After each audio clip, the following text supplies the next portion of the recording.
कृष्ण लीला में प्रवेश करते ही सुखदेव जी ने एक परीक्षा ली। बहुत ध्यान से सुनिएगा। वो गुरु ही नहीं जो परीक्षा ना लेता हो। गुरु कौन? जो परीक्षा लेता हो, समय समय पर आपके भावों को देखता रहता हो, वो गुरु। हमसे कई लोग पीछे पड़े हैं, हमको गुरु दीक्षा दे दो महाराज जी, गुरु दीक्षा आप कब देना शुरू करोगे, कब प्रारंभ होगा, कब? हम इसलिए दीक्षा नहीं दे रहे, 2-3 कारण हैं। पहली तो अंदर से भाव ही नहीं आ रहा अभी तो कि हम दीक्षा दें। दूसरी बात, हम दीक्षा देंगे तो फिर बड़े नियम कानून बना देंगे, हमारे भी रहेंगे, हम भी फिर ऐसे ऊधम नहीं मचाएंगे, हम भी फिर भैया भाव में ही रहा करेंगे। क्योंकि शिष्य जितने ज्यादा होते चले जाएंगे, गुरु को उतना भजन बढ़ाना चाहिए। अभी हमारे अंदर बाल बुद्धि है, हम ऊधम करते हैं, खेल कूद करते हैं, इधर उधर कथा। बुढ़ापा, वृद्धावस्था सबसे बड़ा कष्ट है। पर वृद्धावस्था से भी बड़ा कष्ट क्या है? निर्धन जीवनम। एक तो वृद्धावस्था, और वृद्धावस्था में भी निर्धन हो जाना, धन का समीप ना होना। वृद्धावस्था सबसे बड़ा कष्ट है, उससे भी बड़ा कष्ट वृद्धावस्था में निर्धन हो जाना। और उससे भी बड़ा कष्ट क्या है? पुत्र शोक महाकष्टम। एक तो वृद्धावस्था, ऊपर से निर्धनता, और तीसरा युवा पुत्र का नेत्रों के समीप, नेत्रों के सामने मृत्यु हो जाना, सबसे बड़ा कष्ट है। इसको महाकष्ट बताया गया। माता पिता बैठे हैं और माता पिता, वृद्ध माता पिता के सामने युवा बालक चला जाए, इससे बड़ा कष्ट नहीं है संसार में। लेकिन पुत्र शोक महाकष्टम कष्टात कष्ट करित क्षुधा। दुनिया में सबसे बड़ा कष्ट, पुत्र शोक से भी बड़ा कष्ट यदि कुछ है तो वो क्या है? भूख लगना और भोजन का ना मिलना, सबसे बड़ा कष्ट है। भोजन का ना मिलना, भूखा रहना, अति व्याकुल होकर के अन्न की उपासना करना, फिर भी अन्न ना मिले, सबसे बड़ा कष्ट है। पर श्री सुखदेव जी महाराज कहते हैं कि राजन, कुछ खा लो, कुछ पी लो, और वहां पर भी परीक्षित जी महाराज कहते हैं, भगवान मुझे भूख नहीं लगती, मुझे प्यास नहीं लगती, मुझे केवल आपकी रस कथा श्रवण करनी है, मुझे केवल आपके भाव श्रवण करने हैं। अब ये कथा ही, ये भाव ही मेरी भूख पेट को, मेरे पेट को ऊर्जा प्रदान करेंगे, मुझे भूख प्रदान करेंगे, मेरी भूख को निवृत्त करेंगे।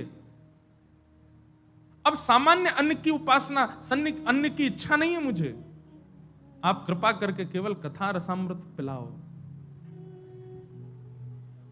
ऐसी स्थिति जब हो जाए तब कृष्ण कथा प्रारंभ होती है श्रीमद् भागवत में। हमारी स्थिति नहीं है ऐसी। हमें तो क्षणिक भाव भी, संसार का कोई भी क्षणिक भाव भी आकर्षित कर लेता। एक इंपॉर्टेंट कॉल आ जाए, वैसे तो आएगा नहीं, हॉल में यहां नेटवर्क ही नहीं आते किसी के। एक क्षणिक फोन आ जाए कि भाई ये काम है जरूरी, आप तुरंत जाओगे। कथा त्याग करने में, भगवत लीला श्रवण करने के त्याग में किंचित भी भाव नहीं रखेंगे, हम तुरंत चले जाएंगे। पर परीक्षित जी की स्थिति ऐसी नहीं है। परीक्षित जी तो कह रहे हैं, कथितो वंश विस्तारो भवता सोम सूर्ययो राज्ञां चो भयवंश्याना चरितम परमाद्भुतम। आप कृपा करके मुझे विस्तार से सुनाओ। मुझे नहीं लगती भूख, मुझे नहीं लगती प्यास। केवल भूख प्यास से विप्राय नहीं, संसार की हर वो वस्तु जिसके प्रति आप कथा भी छोड़ सकते हो आकृष्ट होकर के, वह भी सामने आ जाए तो उसका भी त्याग कर दिया जाए कथा के लिए, तब कृष्ण लीला में प्रवेश होता है। एक प्रकार से कह दें तो जब तक गोपी भाव चित्त में नहीं आवे तब तक कृष्ण लीला में प्रवेश नहीं मिलेगा। गोपियां कैसी हैं? यादोहने बहनने मथनोपलेप प्रेंखें खनार भरुदितो क्षण मार्जनादौ एक बहुत अच्छा पद है, इसी पद को केंद्र में लेकर के 4 दिन की कथा है अक्टूबर में गिरिराज जी में। पद का नाम है गोपी प्रेम की ध्वजा। रास पंचाध्यायी पर कथा है गोवर्धन में 14, 15, 16, 17 अक्टूबर। उसमें केवल रास की चर्चा है और उस रास चर्चा में उसका नाम ही कथा का गोपी प्रेम की ध्वजा। वहां गोपियों के प्रेम की चर्चा होगी बस। और अंतिम दिन की जो कथा मतलब 17 तारीख की, उस कथा का समय है रात्रि 11 बजे से। पूर्णिमा के चंद्रमा के नीचे बैठ करके जयति तेतिकम जन्मना ब्रज श्रयतंदिरा सस्वदत्र। भैया एक बात बिल्कुल स्पष्ट सुन लो, ये कोई केवल कहने वाली बात नहीं है, केवल प्रचलित बात नहीं है, आपको आकर्षित करने वाली बात नहीं है। वृंदावन रस लीला में प्रवेश तब तक नहीं मिलेगा जब तक गोपी भाव चित्त में ना हो। भोजन का त्याग कर देना, जल का त्याग कर देना, ये परीक्षित को एक प्रकार से गोपी भाव में उन्मुक्त कर रहा। परीक्षित कह रहे हैं मुझे भूख नहीं लगती, कथा ही मेरा भोजन है। मुझे प्यास नहीं लगती, कथा सुनकर के मेरी प्यास पूरी हो रही है।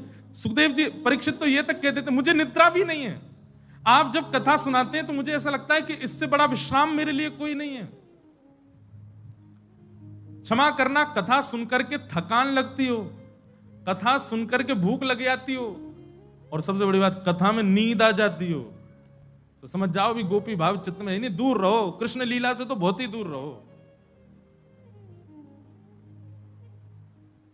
श्री हमारे अष्ट सखाओं में कवि परमानंद दास जी का पद है, बहुत सुंदर भाव है।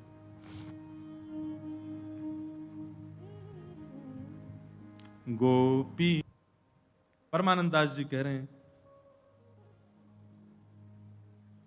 जिन गोपाल कियो अपने बस उर्धरी श्याम भुजा, गोपी प्रेम की ध्वजा, गोपी प्रेम की ध्वजा।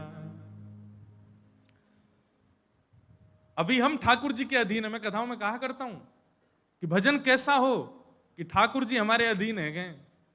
मेरो सुमिरन हरि करें मैं पावा विश्राम। ठाकुर जी अधीन है गए। पंढरपुर में भी कथा थी, वहां एक भक्त हुई जनाबाई। जनाबाई जी का चरित्र ऐसा आता है कि जनाबाई छोटी सी थी, तब से ही आपके मन में कृष्ण भक्ति प्रकट हो गई थी। तो आषाढ़ की एकादशी जब आती है तब पंढरपुर में बहुत सुंदर उत्सव होता है ठाकुर जी का। लाखों करोड़ों की तादाद में वैष्णव जाते हैं, वारकरी जाकर के श्री पंढरपुर में आनंद करते हैं। सबको दर्शन नहीं होते ठाकुर जी के, क्योंकि ऐसा मान्यता वहां पर कि आषाढ़ की एकादशी पर ठाकुर जी आकर के ऊपर शिखर पर विराजमान हो जाते हैं। सब शिखर को ही देख के चले जाते हैं, मंदिर में भीतर कोई नहीं जा पाता। और ऐसा नाद प्रकट करते हैं, इतने भाव से गाते हैं कि पंढरपुर के ऊपर शिखर के जो कलश हैं वो कलश तक झूमने लग जाते हैं, इतना स्वर प्रकट होता है। तो जनाबाई अपने माता पिता के साथ में पंढरपुर गई, और जैसे पंढरपुर पहुंची तो ऐसा वर्णन है उनकी लीला में, उनके चरित्र में, कि पंढरपुर जाते ही इतनी भीड़ थी कि एक हाथ माँ ने पकड़ा, एक हाथ पिता ने पकड़ा, कि भीड़ में चलते चलते चलते खोने वाली थी, लेकिन माता पिता ने इतना कस के पकड़ा कि जनाबाई खो नहीं जाए। लेकिन जनाबाई के मन में भाव आया कि मैं कैसे भी खो जाऊं, मेरे माता पिता का हाथ छूट जाए, इन दोनों से मेरा हाथ छूट जाएगा, मैं खो जाऊंगी तो मैं फिर हमेशा यहीं रहूंगी। ये भी चिंता नहीं कि सोऊंगी कहाँ, भोजन कहाँ करूंगी, क्या करूंगी, क्या कुछ नहीं, वो तो खोने ही आई थी। बोले इनके पास रहूंगी तो फिर ठाकुर जी से दूर रहूंगी, कैसे भी खो जाऊं। और जबरदस्ती मेला में जाकर के, खोने वाली तो नहीं थी, पर जनाबाई ने हाथ छोड़ दिए माता पिता, खो गई। और जैसे ही खो गई, खोते ही बालक तो रोते हैं, जनाबाई नाचने लगी। बोले अच्छा है, अब मैं खो गई, अब मैं अकेली हो गई, अब मैं यहीं रहूंगी, मैं विट्ठल को छोड़ के कहीं नहीं जाऊंगी। ऐसे हैं हम लोग, खोते ही सबसे पहले खोया पाया केंद्र कहां? अरे हम खोए तो दूर की बात, हमारी कोई चीज खो जाए बिहारी जी के मंदिर में, और तो छोड़ो बंदर ही ले जाए महाराज, भैया 5 रुपए वाली नमकीन से नहीं 10 रुपए वाली फ्रूटी पिलाओ, तब छोड़े। यहां जनाबाई खुद को खोए आई, हमारी कोई वस्तु खो जाए, हम चाह रहे हैं कि हमको कृष्ण लीला सुनाई दे जाए, ठाकुर जी की बंसी निधि वन में रात में जाके बैठेंगे, कन्हैया दिख जाएंगे, बड़े दिख रहे हैं कन्हैया। अरे महादेव, देवों के देव महादेव को जब गोपी बनना पड़ा ठाकुर जी की लीला में आने के लिए, हम कैसे? गोपी का मतलब श्रृंगार नहीं है, बिल्कुल भी श्रृंगार से मत लगाइएगा इसका भाव। गोपी का मतलब आपके आंतरिक इंद्रियों का भाव, प्रत्येक इंद्रिय कृष्ण को पाने की इच्छुक हो जाए। चतुर्भुज दास जी नेत्र पिपासु हैं उनके दर्शन के लिए, कान व्याकुल हैं उनको सुनने के लिए, जिह्वा प्यासी है उनके अधरामृत के लिए, हृदय व्याकुल है उनसे मिलन के लिए, हाथ विचलित हैं उनके स्पर्श के लिए, पैर थिरक रहे हैं उनकी स्मृति में। ऐसी स्थिति जब सर्वांगीण अंग की हो जाती है तब आप गोपी बनते हैं, और तभी आपको कृष्ण ध्वनि सुनाई देती है, कृष्ण लीला दिखाई देती है। इन समस्त इंद्रियों में किसी भी प्रकार से यदि संसारी भाव विद्यमान है, आप ठाकुर जी की लीला में प्रवेश नहीं कर पाओगे। कर तो जाओगे पर उसके मूल रहस्य को नहीं जान पाओगे, मूल भाव को नहीं जान पाओगे।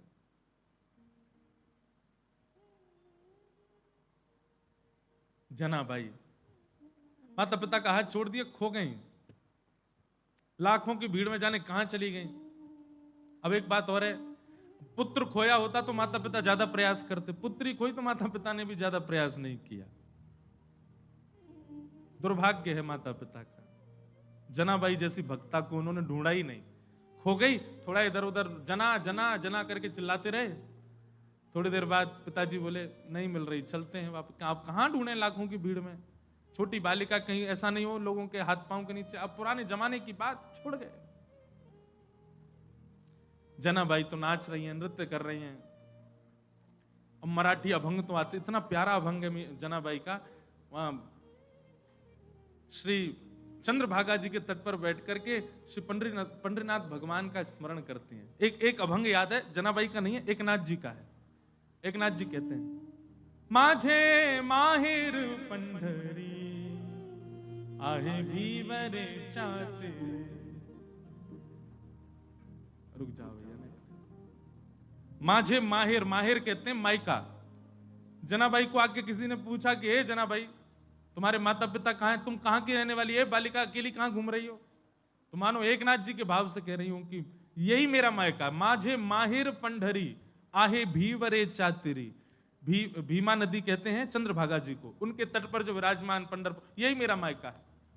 बोले अच्छा, माता पिता कहां हैं तुम्हारे? माझे विठ्ठले रखुमाई। मेरे माता पिता कौन है? बोले विठ्ठल जो है ये मेरे पिता हैं, और रुक्मणी जो है ये मेरी मां है। अच्छा, तुम्हारे परिवारी जन नहीं है, तुम्हारे सगे संबंधी कौन है? तब जनाबाई कहती हैं, माझी बहिण चंद्रभागा, माझी बहिण चंद्रभागा, करत से पाप भंग, करत से पाप भंग, करत से पाप भंग, माझे माहिर पंढरी आहे भीवरे चातेरे। ये चंद्रभागा मेरी बहन है।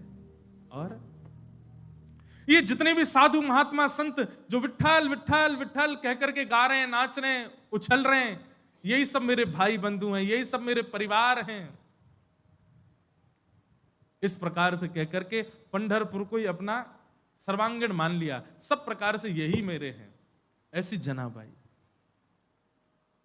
भैया बाह्य संबंध के रूप में सब अपने हैं, माता पिता भाई बंधु बहन सखा चाचा चाची आदि जो भी हैं, पर आंतरिक भाव से मानसिक भाव से वही अपनों है जो ठाकुर जी को है, जो राधा रमण जी का नहीं है, जो बिहारी जी का नहीं है, जो राधा वल्लभ जी का नहीं है।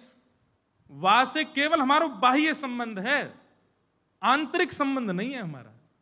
आंतरिक संबंध तो केवल उससे जो ठाकुर जी को, वो हमारा। बहुत कड़वी बात है, बहुत कटु बात है, लेकिन यही वास्तविकता। इस प्रकार से संबंध व्याप्त करो तो ही गोपी हो आप।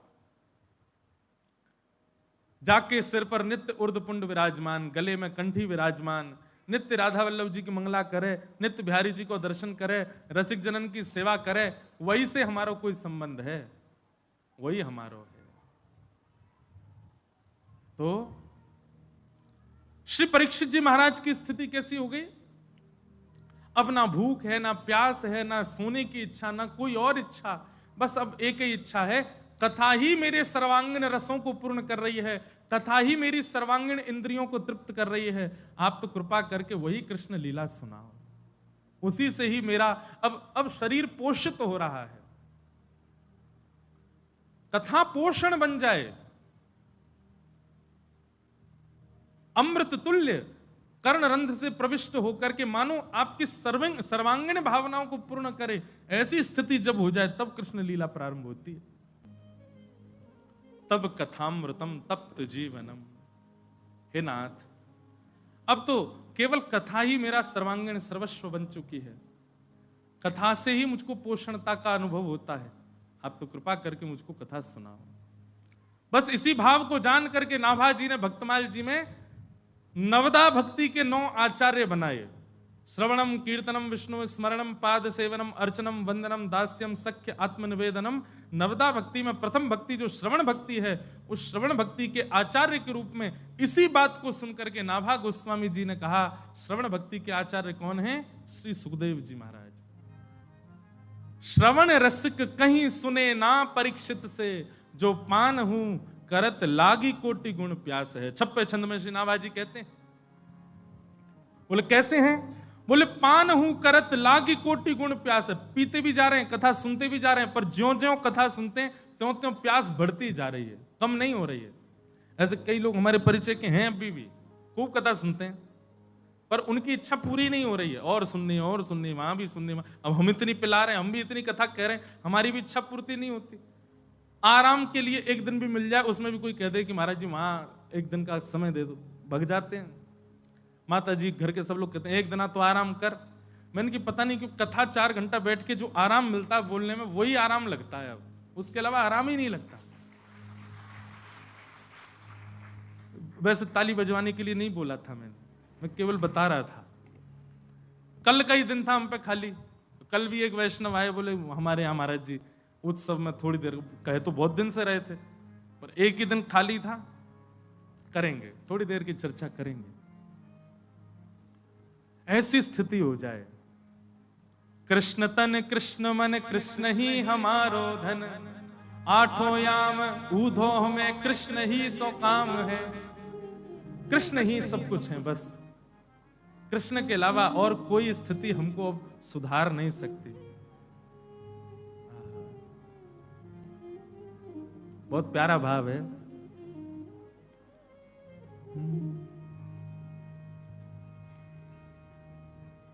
सीधी बात, यहां पर सुखदेव जी अब ये प्रमाणित कर रहे हैं, परीक्षित जी प्रमाणित कर रहे हैं कि वो गोपी भाव में युक्त हो चुके हैं। अब उनकी सर्वांगीण इंद्रिय केवल कृष्ण भजना चाहते। अब आपके लिए प्रश्न है कि महाराज जी हम कैसे ऐसे बने, हमारे मन में ये भाव कैसे आवे? भैया वृंदावन में प्रेम प्रदायक, प्रेम प्रदाता हमारी श्री किशोरी जी हैं, पर किशोरी जी की आप सीधी आराधना नहीं कर सकते।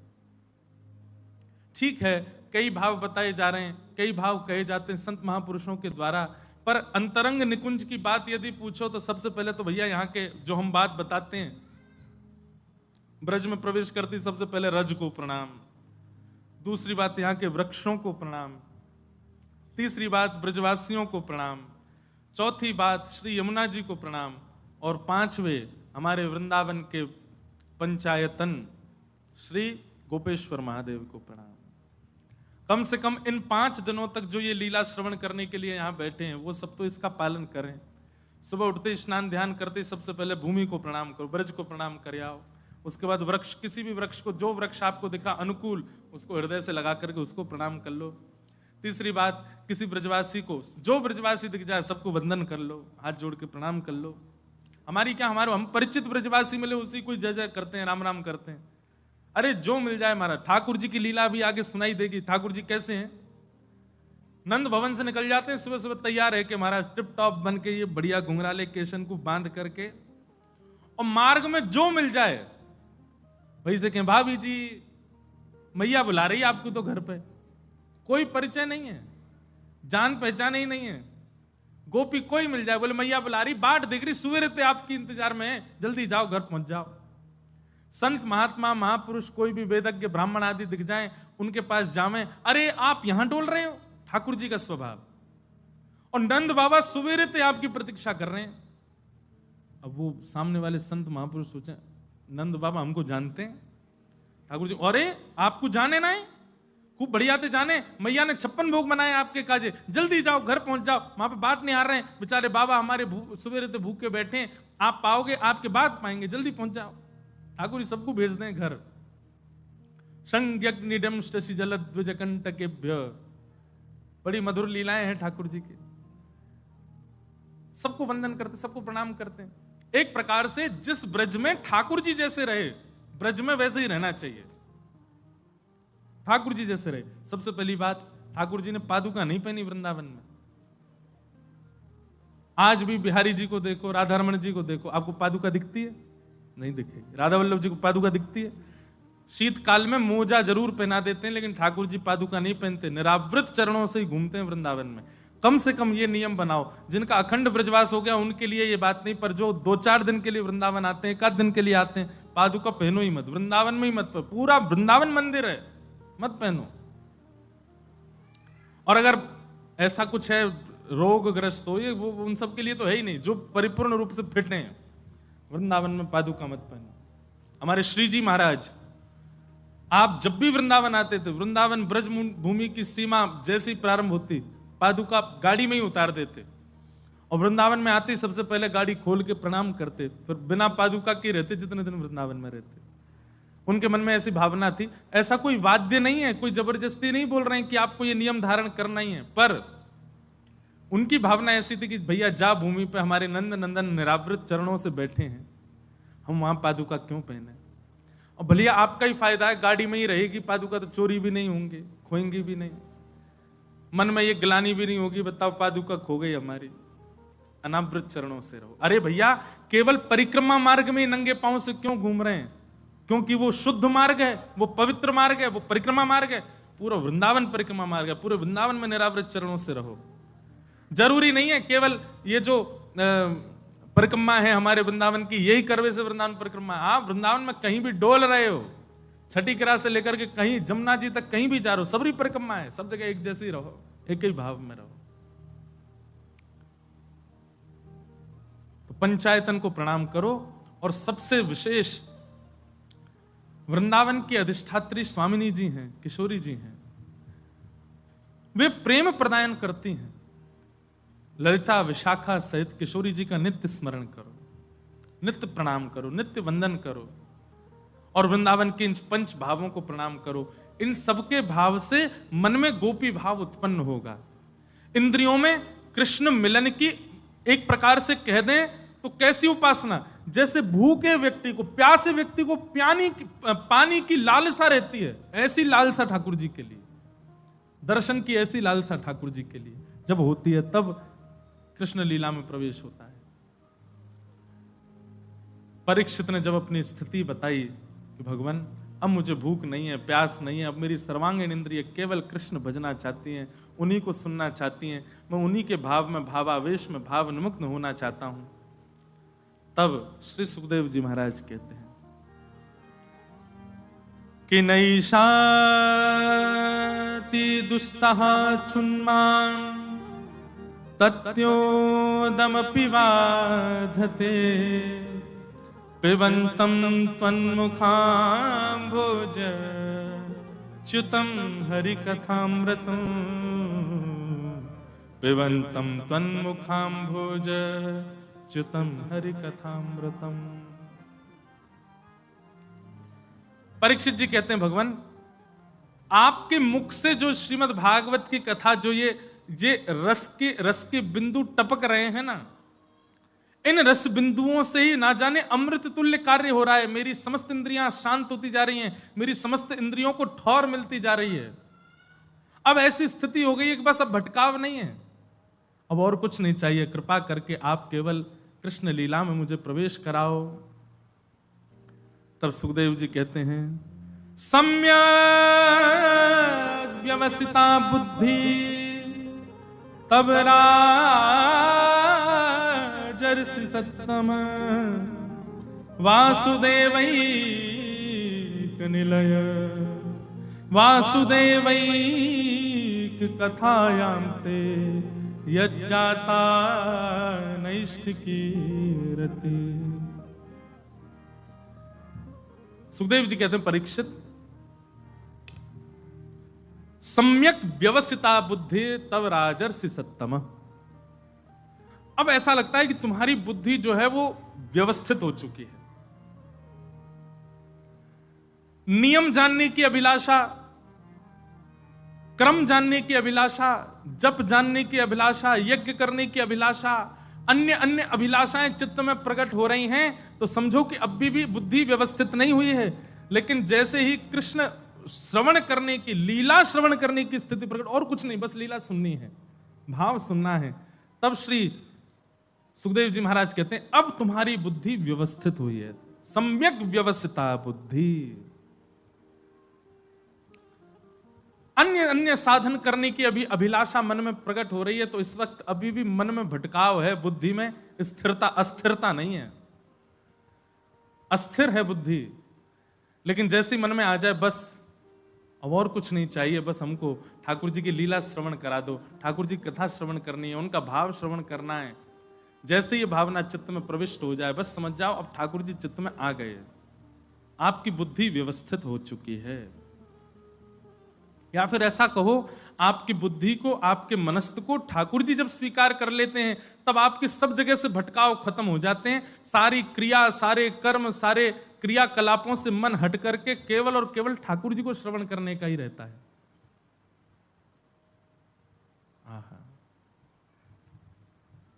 स्वामी श्री हरदास जी का एक भाव याद आया। जब वृंदावन में कुंज बिहारी लाल प्रकट हुए, वृंदावन बिहारी लाल प्रकट हुए, तो प्रकट होकर के जब ठाकुर जी को कुंज में विराजमान किया, सघन कुंज में पंचामृत अभिषेक होने लगा बिहारी जी का, सब लोग जय जयकार करने लगे, बधाई गायन करने लगे। इतने में ही कुछ ब्राह्मण पंडा जन आ गए और आकर के स्वामी जी कहे, हे बाबा, ठाकुर जी तेने उठाते ही बैठा दिए, अभिषेक कर दिया और प्राण प्रतिष्ठा तो करा ही नहीं, प्राण प्रतिष्ठा तो करवा। तो स्वामी जी महाराज बोले, भैया प्राण प्रतिष्ठा उनकी होती जिनमें प्राण नहीं हो, हमारे बिहारी जी में तो प्राण है। बोले ऐसे कैसे बाबा, तू जो बोल दोगे सोई थोड़ी बात चले, हमारी ब्रजवासी इनकी तो बात। अच्छा, ब्रजवासी बोलते ही ऐसे हैं, जो ब्रजवासी ऐसे नहीं बोल रहा आपसे, समझो आप में कोई कमी थी, इसलिए आपसे ऐसे बात नहीं करी उसने। स्वामी जी से ही ऐसे बात करने लगे, बोले कि अरे बाबा तेने कोई की मानी नहीं, ऐसी बैठा दिए तेने बिहारी जी। ले अभी जन्माष्टमी चल रही है ना, ठाकुर जी रो रहे हैं, नेक देर मैया घुमा लाओ बाहर लाला को, थोड़ा श्रम करो। क्या बता रहे थे वहां, बिहारी जी ऐसे बैठा दिए। स्वामी श्री हरदास जी महाराज ने तुरंत एक रुई का फुआ लिया, बिहारी जी की नासिका के आगे किया, तो महाराज बिहारी जी की श्वास से फुआ उड़ गया। सब ब्राह्मण देख करके चकित हो गए। दोबारा एक फुआ रखा, बिहारी जी के मुख के आगे किया, फिर फुआ उड़ गया। स्वामी जी ने बताई, देखिए श्वास चल रही है बिहारी जी की, तुम कह रहे हो उनकी प्राण प्रतिष्ठा करो। वृंदावन में तो भैया सारे रीति रिवाज, लोक लाज और ये जितने भी वैदिक क्रियाएं, सबको बहुत बहुत प्रणाम है, पर वृंदावन की रसलीला में जब प्रविष्ट हो जाते हैं ना, तो वहां पर केवल एक ही वैदिक क्रिया है, वहां एक ही नियम है, वहां एक ही शास्त्र है। क्या? प्रेम, केवल प्रेम। बाकी सब भावों को प्रणाम मात्र कर देते हैं आचार्यगण। और वह सब स्थितियां जब आपकी समाप्त हो जाती हैं चित्त में, तभी आप गोपी भाव में परिणत होते हैं, और गोपी भाव परिणत होते ही आपको ब्रजलीला में प्रवेश मिलता है, आपकी बुद्धि व्यवस्थित होती है। राजन, अब तक तुम मुक्ति की बात भी कर रहे थे, अब तक तुम पाप और पुण्य के बारे में भी जानना चाह रहे थे, अब तक तुम अन्य कई साधनों के विषय पूछ रहे थे, पर अब तुम्हारे चित्त में केवल एक ही अभिलाषा है। क्या? कि मुझे कृष्ण लीला सुननी है, विस्तार से सुननी है। अब तुम्हारी बुद्धि व्यवस्थित हो गई। तुम्हें ना मुक्ति की चिंता है, तुम्हें ना भुक्ति की चिंता है, तुम्हें ना नियमों की चिंता है, ना क्रमों की चिंता है। अब तुम्हारी बुद्धि व्यवस्थित हुई। अब मैं तुम्हें कृष्ण लीला सुनाऊंगा। 4 गुण होते हैं हमारे अंदर, सत्व, रज, तम और सात्विक। सत्व, रज, तम और निर्गुण 4 गुण होते हैं। इन 4 गुणों के विषय में भगवान ने श्रीमद् भागवत में कपिल विभूति संवाद में बताया, जब तक 3 गुण समाप्त नहीं होंगे, चतुर्थ गुण प्रारंभ नहीं होगा, तब तक हम निर्गुण नहीं बन सकते। और जब तक निर्गुण नहीं बनेंगे तब तक गोपी भाव चित्त में नहीं आएगा। जब तक गोपी भाव चित्त में नहीं आए तब तक कृष्ण लीला में प्रवेश नहीं मिलता। बहुत ध्यान से सुनिएगा। भगवान श्रीमद् भागवत में मैया देवहूति को उदाहरण देते हुए बताते हैं, बोले मैया 4 प्रकार के भक्त हैं मेरे, बहुत ध्यान से सुनना। सबसे पहला तामस, अभिसंधाय यो हिंसाम दंभं मात्सर्यमेव वा संरंभी भिन्नग भावम मयि कुर्यात् स तामस। बहुत ध्यान से सुनना। गोपी भाव चित्त में तब तक उत्पन्न नहीं होगा जब तक 3 गुण रहित नहीं हो। रहित मतलब 3 गुण समाप्त नहीं होंगे। ये त्रिगुण समाप्त होंगे तब आप निर्गुणी बनोगे, और निर्गुणी बनते ही गोपी भाव चित्त में आ जाएगा। सबसे पहला तामस। तामस किसको कहते हैं?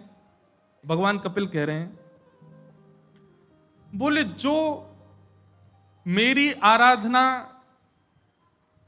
किसी अन्य के दुराग्रह की भावना से करता है वो तामसी भक्त कहलाता है।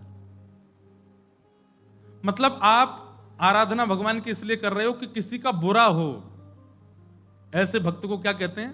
तामसी।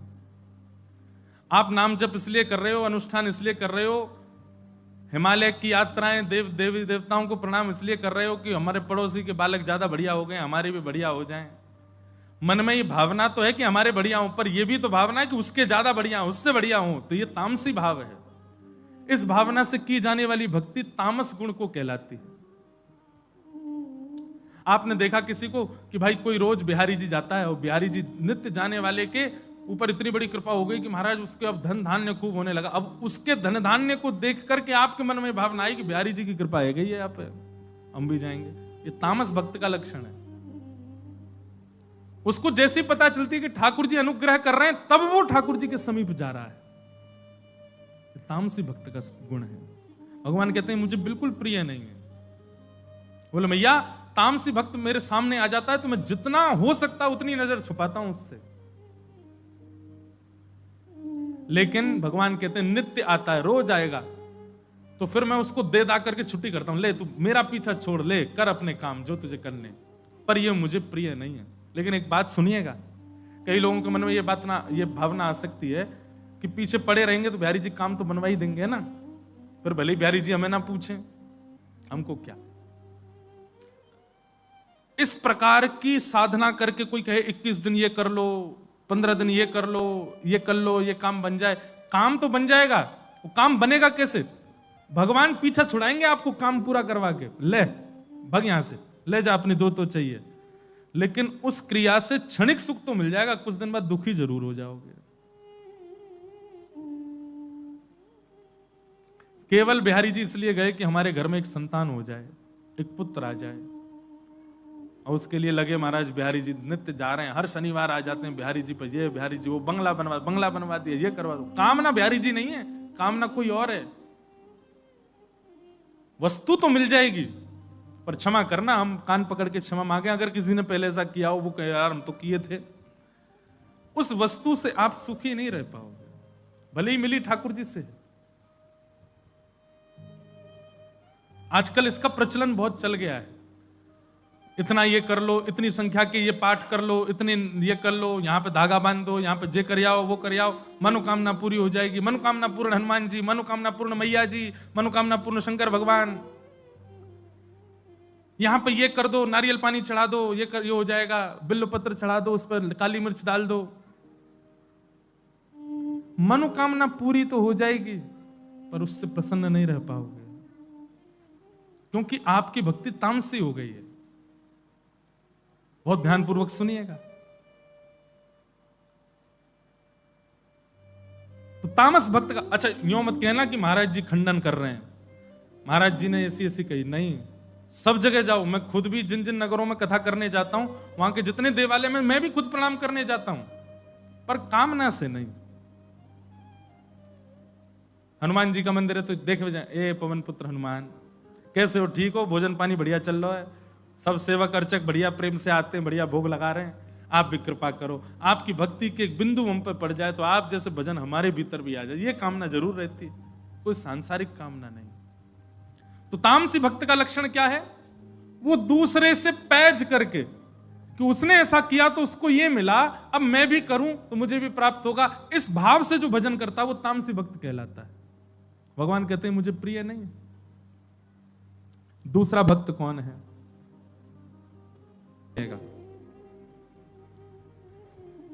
दूसरे भक्त का नाम क्या है? राजस भक्त। पहला कौन था? तामस, दूसरा राजस। तो कथा सुन करके ये तीन गुण हमको नष्ट करने, ये विषय चल रहा है। सबसे पहले तामस विषय नष्ट करना है, कोई कामना नहीं ठाकुर जी की। एक विषय नष्ट हो गया, दो विषय और हैं, दूसरा आएगा राजस। राजस का मतलब क्या है? कि विषयान विसंधाय यश ऐश्वर्यमेव वा।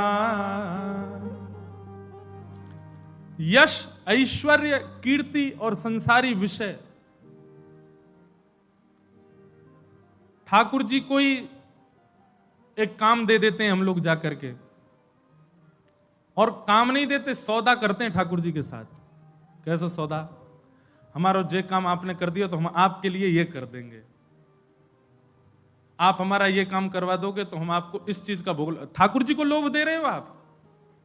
ठाकुर जी अगर मेरा ये काम बन गया तो मैं दूध की, वो क्या कौन सी परिक्रमा लगती है, दूध की परिक्रमा लगाऊंगा बिहारी जी, वो गोवर्धन नाथ जी की। मुझे एक बात बताओ, आप दूध की परिक्रमा नहीं लगाओगे, गिरिराज जी भूखे बैठ जाएंगे, उनका पेट नहीं भरेगा? या उनको इतनी अभिलाषा, नहीं नहीं नहीं नहीं ये दूध लेके आओ। दूध भी पता पानी वाला लेके जाते हो आप, जिसमें पानी की मात्रा बहुत ज्यादा होती है। दूध तो केवल नाम का सफेद होता है। आप हमारा ये काम करवा दो, हम दूध की परिक्रमा लगाएंगे। गिरिराज जी कहेंगे हम बे, यशोदा मैया ने दूध पिवायो ही ना मुए, बैकुंठ में दूध की बहुत कमी है, तेरी गैया कोई दूध पीनो मुए। हम फिर कह रहे हैं हम खंडन नहीं कर रहे, खूब लगाओ ऐसी परिक्रमा, लेकिन ठाकुर जी को लोभ दे करके मत लगाओ। कई बार पूछो किसी को दंडोती लगा रहे, और भाई दंडोती, हाँ भैया एक कामना हमने करी थी और वो कामना पूरी हो गई तो अब दंडोती लगा रहे हैं। आपके लेट लेट करके परिक्रमा लगाने से ठाकुर जी को सुख मिलता है? नहीं। क्यों ऐसे ठाकुर जी को हम लोभ में दे देते हैं? हे बिहारी जी हमारा ये काम करवा दो, हम आपको पोशाक चढ़ाएंगे। बोले हाँ नहीं, तू नहीं चढ़ाएगा तो मैं तो निर्वस्त्र रहूंगा, मुंह पे तो कपड़ा है ही ना है। क्यों ठाकुर जी को लोभ देते हो?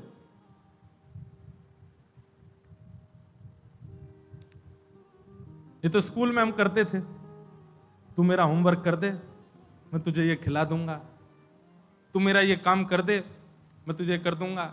सुन कल मैं स्कूल नहीं आऊंगा, तू मेरी मैडम से यूं कह दियो, परसों मैं तेरी कह दूंगा। ऐसे तो स्कूल में होता है, भगवान से करने वाले विषय थोड़े ही है। और इस प्रकार जो ठाकुर जी से करता है उसको कैसा भक्त कहा गया? राजस। ठाकुर जी को ही लोभ दे देते हैं। वाह। तो कथा सुनकर के इस राजस भाव को भी नष्ट करना है। हाँ, इसको थोड़ा सुंदर बना सकते हो। जैसे सुंदर कैसे बनाओ? बोले ठाकुर जी, हे बिहारी जी, जब तक मेरे चित्त में प्रेम लक्षणा भक्ति आप उत्पन्न नहीं करोगे तब तक मैं फलाहारी रहूंगा।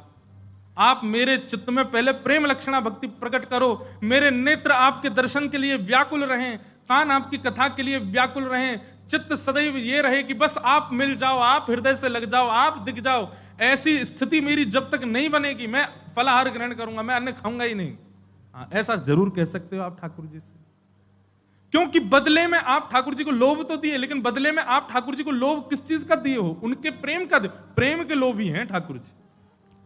आप उनको अन्न का लोभ दो, दूध का लोभ दो, सोना चांदी का लोभ दो, वस्त्र का लोभ दो, इसका लोभ दो, बंगला का लोभ दो, ये सब लोभ ठाकुर जी को नहीं चाहिए।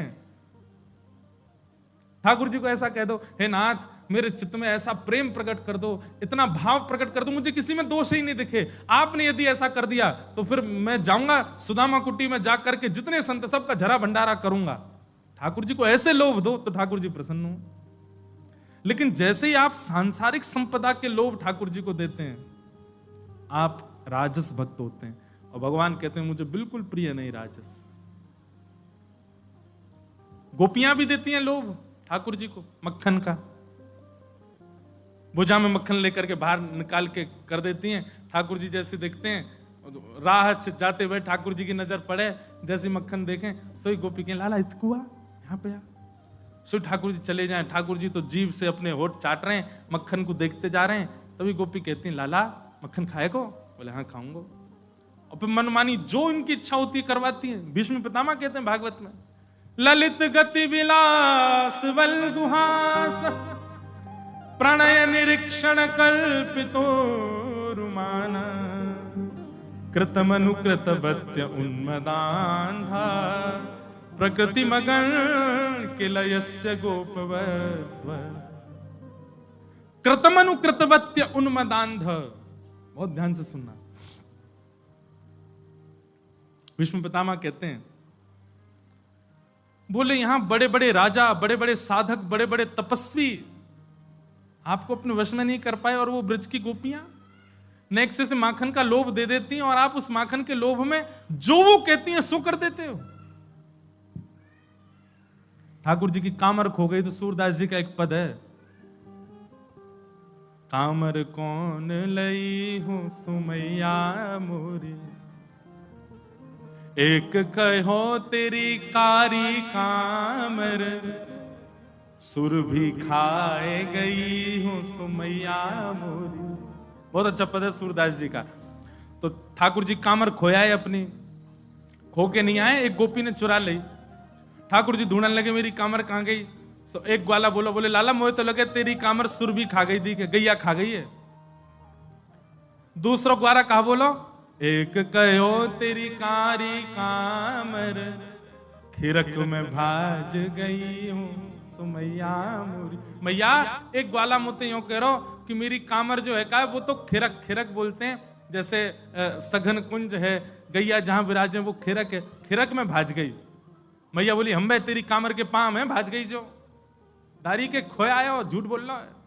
अरे मैया मेरी बात तो सुन ले। बोले कहा मैया, एक ने मुझसे कही कि मेरी कारी कामर जमुना जी में बह गई। मैया बोली सही सही बता कहा भयो। बोले मैया ये तो अभी बता रहा हूं मैं, एक ग्वाला नहीं हो गई, एक ग्वाला नहीं हो गई, एक ग्वाला नहीं हो गई। इतने में ही एक गोपी खड़ी और मेरी कारी कामर दूर से मुंह को दिखावे। मैं दौड़ करके वहां के पास गया, अरे गोपी मेरी कारी कामर दे। तो गोपी काके, गोपी कह रही है पहले मेरे आगे नाच। मैया मेरे इतने आंसू निकले, मैं रोतो रोतो नाच के लाया, फिर वो ने मेरी कामर नहीं दी। मैया मेरी कामर धल रही अपने पास। सूरदास जी भाव बताते हैं। अब बताओ, गोपी ठाकुर जी कामर ले जाती है, फिर ठाकुर जी के लाला ले गो। बोले हाँ पहले नाच के दिखा। तो ठाकुर जी बोले मैं रोतो रोतो नाचो मैया। सूरदास प्रभु यशोदा के आगे असुवन धार बही हूं। खूब रोए लाल जी। भैया ऐसे ऐसे गोपी सब परेशान करे मुझको। मेरी कामल ले जा में फिर के नाच के दिखा, मेरी बंसी ले जा में फिर के नाच के दिखा, मेरा मोर पिच ले जाए फिर के नाच के दिखा। क्यों? ये गोपियां ठाकुर जी को कोई सांसारिक लोभ नहीं देती हैं, ये ऐसा लोभ देती हैं जिससे प्रेम बढ़ता है। इसलिए ठाकुर जी उनकी बात मानते हैं। भीष्म पितामह कहते हैं आपको पकड़ने के लिए सिद्ध होना जरूरी नहीं, आपको पकड़ने के लिए ज्ञानी होना जरूरी नहीं, आपको पकड़ने के लिए तो ब्रज की गोपी होना जरूरी है, ब्रज की प्रेयसी होना जरूरी है। बोले आप कोई के बस में आवे वारे नहीं हो ठाकुर जी, ये तो पता चल गई हमें। अरे कहां तक कहें महाराज, ठाकुर जी का प्रिय मित्र पूरी दुनिया को तो ये पता है कि अर्जुन है, पर हम ब्रजवासी ने पता है ठाकुर जी को प्रिय मित्र उद्धव है। और वो उद्धव भी क्यों है? क्योंकि गोपियों का शिष्य उद्धव।